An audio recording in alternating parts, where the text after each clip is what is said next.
interesting is that, have you been onto Google and seen where you get a little map on there with the pins? Well, that's your Google.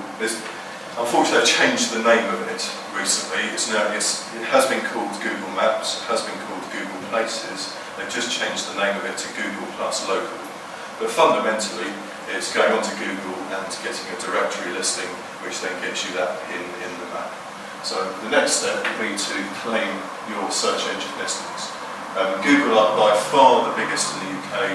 91% of searches are on Google, but we recommend that you also list with Yahoo and Bing, because that'll probably not always be the case. It's free to get your Yahoo and Bing registrations, and quite frankly, you might as well. I mean, Windows phones are starting to get a little bit of traction now, so people will be searching on Bing on those for local services. Can I ask about Bing?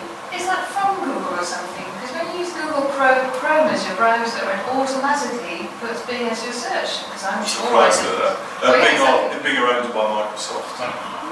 Yeah, and Google, obviously Google. Yahoo. Microsoft? Sorry? Google are a separate company. And Yahoo, they're a separate company, but they take the results from Bing. So who are Yahoo owned by that? I'm trying to think, because I thought they were bought out by someone.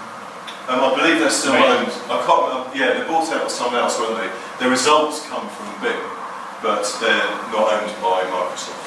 Well, one other thing. Basically, when you go onto Google now, obviously you've got to go through quite a lot of procedure to get to the top of the page. Yeah. Is that the same with Yahoo and Bing? Yeah, you still have to do fundamentally the same things. Go through quite a little bit of stuff still to have get to to the fundamentally top. do the same. Yeah, some of the things I'll be saying here will help you get to the top locally for both Yahoo and for Bing. But just at this moment in time, a lot fewer people are searching on Yahoo and Bing than they are on Google. I mean, you say claim search engine because it that's step two. That's good.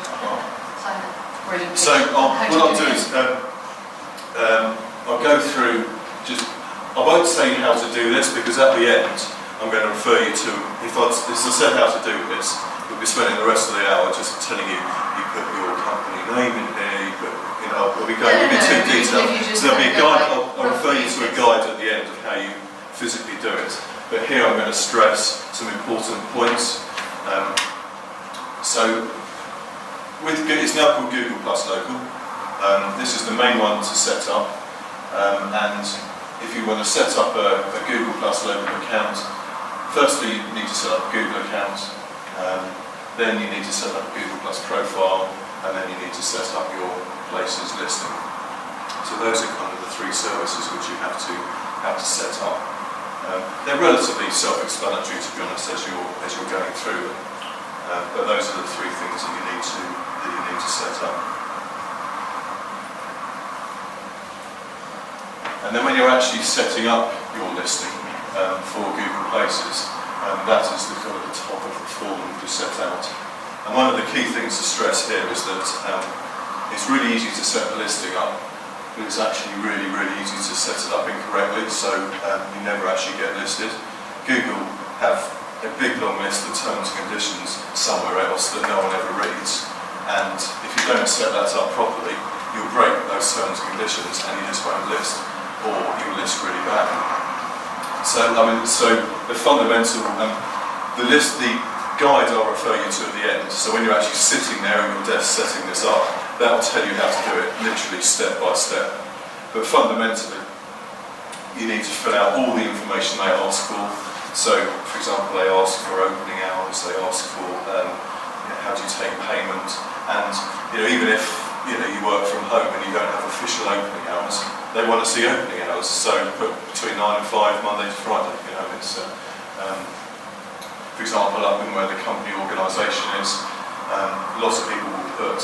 So if they are, they might put in some word, not their company name. They might, for example, we were dealing with a pest control company, and they put in, rather than their name, they put in Pest Control London, because they thought they'd be clever and try and get some searches for Pest Control London. Well, Google doesn't like that, so they thought they didn't list for it. So it's really important with these forms to fill them out as per Google's exact guidelines. And the guide, which is absolutely step by step and brilliant, is this one here. It's localsearchhandbook.com. It really does take you through every single box and say exactly what you have to put into that box, and that will help you get listed. With Google, it's a Google Maps. It's a 2-week verification process. So once you've filled out that form, you press submit. They send a postcard through, which takes about 2 to 3 weeks.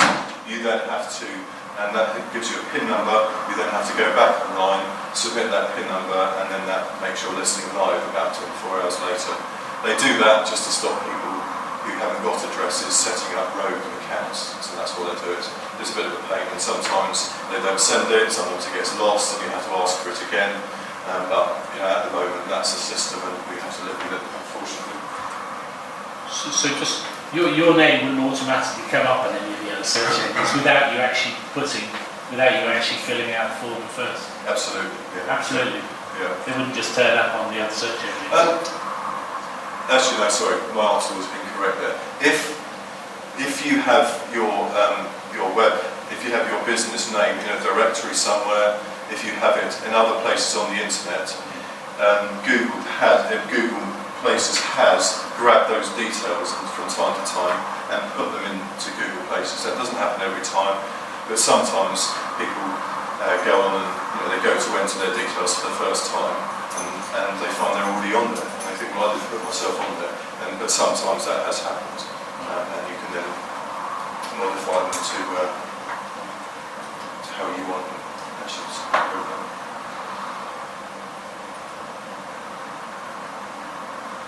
There's the opportunity on these listings to put on photos and videos. They love them because it's like you. If you go onto a listing, you want to see as much information about that business as possible. So if you can put on photos and videos, Google loves that, and put on as many as possible.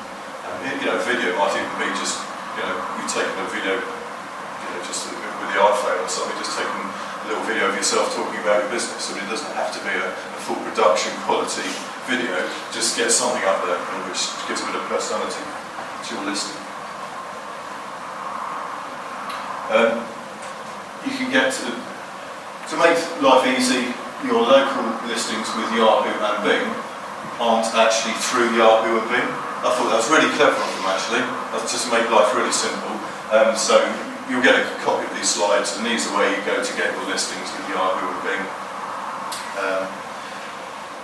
The information you put in here has to be exactly the same as the information you put in before. So, if your address is ABC Somerset Road, Bristol, and then you put in North Somerset, which I believe is not correct anymore, but let's say you put that in, and then you put the postcode, and then the next time you put that in, but don't put in North Somerset, the search engines won't like that, and you'll be basically your listing, your address and your details have to be exactly the same for all the listings you put in. So your phone number the same, you can't have no 100